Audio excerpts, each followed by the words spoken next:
I've always had an affinity for the night.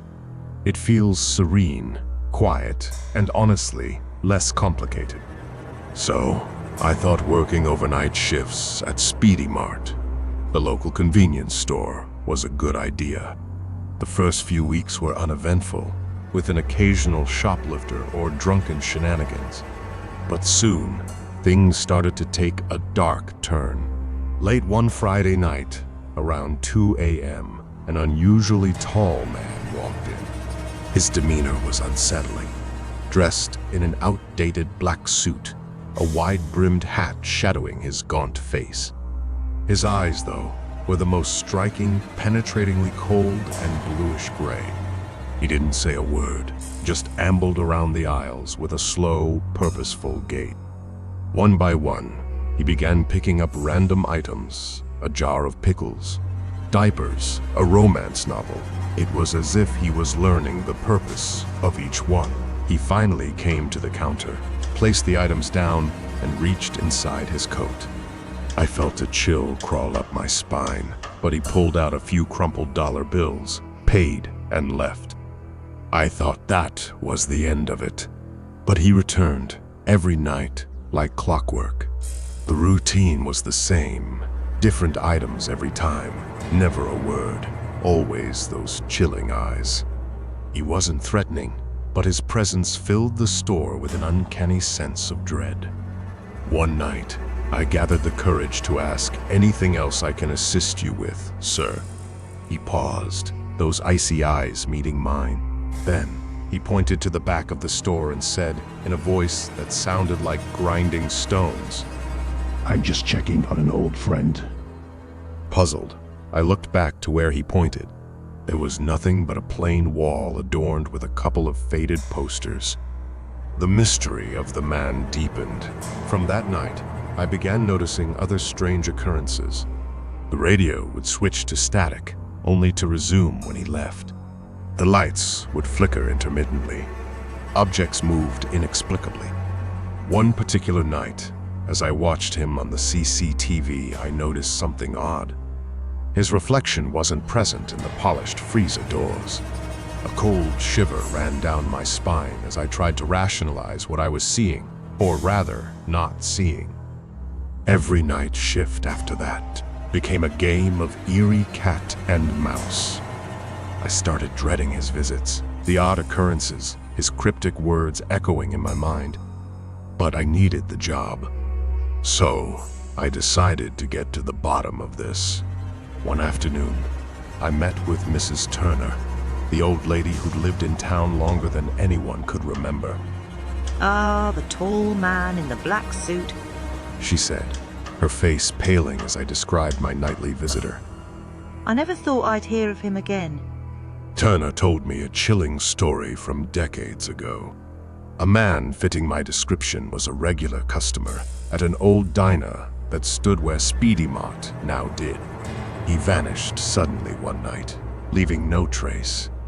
Soon after, the diner owner also disappeared, and the diner was abandoned, then eventually demolished.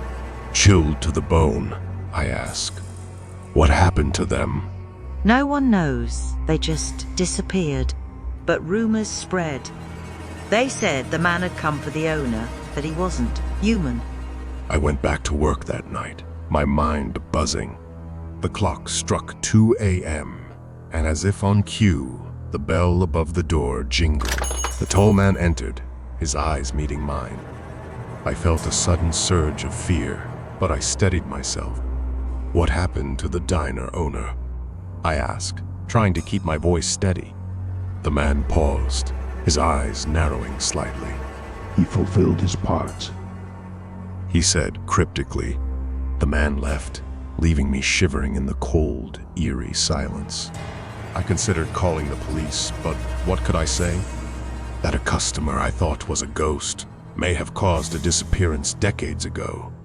For the first time, he didn't return the next night, or the one after that. Just as I thought I was free of him, I found an envelope tucked under the store's door one morning.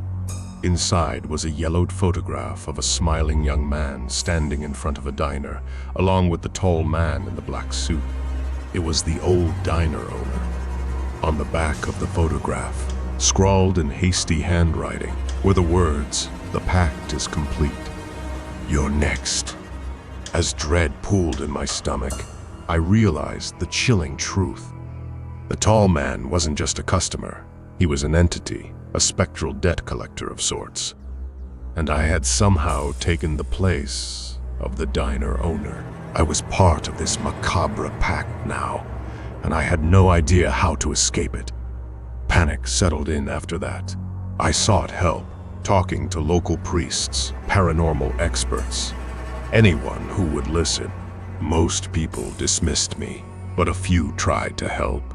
However, no matter the talismans they gave me or the prayers they taught, nothing deterred the man.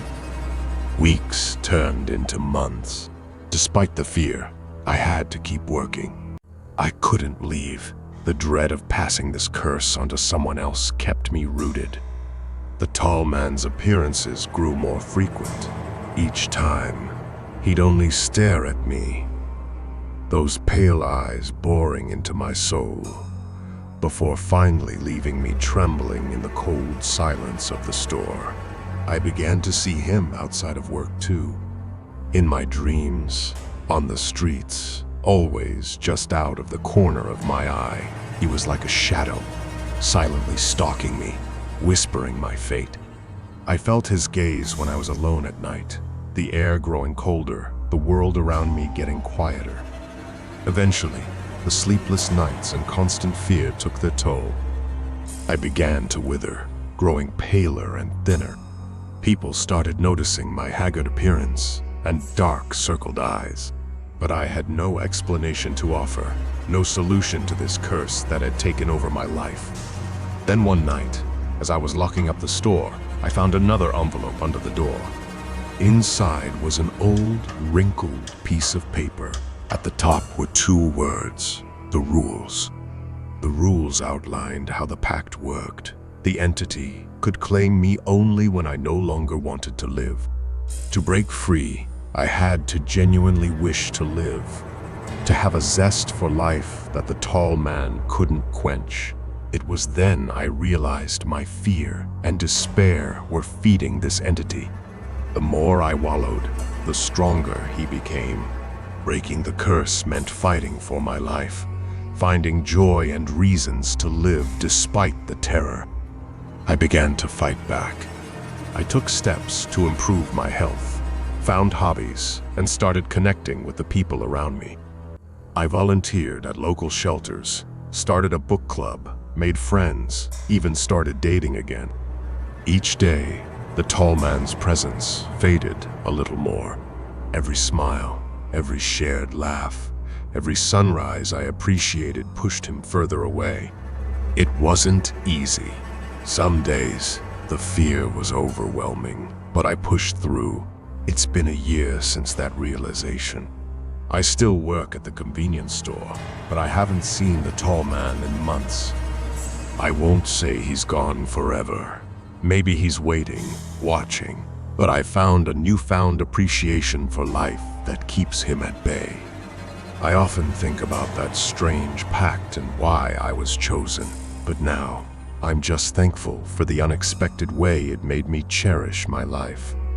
After all, sometimes the darkest nights lead us to the brightest mornings.